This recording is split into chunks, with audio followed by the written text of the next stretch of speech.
বাংলাদেশ জামায়াত ইসলামীর কেন্দ্রীয় নির্বাহী পরিষদের বৈঠক অনুষ্ঠিত হয়েছে। এতে দলের আমির ডক্টর শফিকুর রহমানের সভাপতিত্বে অনুষ্ঠিত সভায় বিএনপি চেয়ারপারসন বেগম খালেদা জিয়া ও জামায়াতের নায়েবে আমির ডক্টর সৈয়দ আব্দুল্লাহ মোহাম্মদ তাহেরের জন্য দ্রুত রোগ মুক্তি কামনায় দোয়া করা হয়।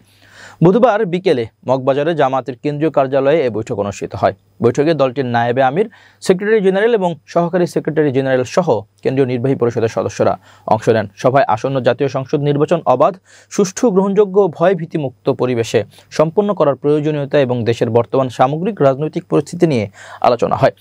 বৈঠক থেকে জামায়াতের নায়েবে আমির ও সাবেক এমপি ডাক্তার সৈয়দ আব্দুল্লাহ মোহাম্মদ তাহের এবং বিএনপি চেয়ারপারসন ও সাবেক প্রধানমন্ত্রী বেগম খালেদা জিয়ার দ্রুত রোগমুক্তি ও সুস্থতার জন্য দোয়া করা হয়। একই সঙ্গে তাদের আশু আরোগ্যের জন্য সংগঠনের নেতাকর্মী সহ দেশবাসীর নিকট দোয়ার আবেদন জানানো হয়।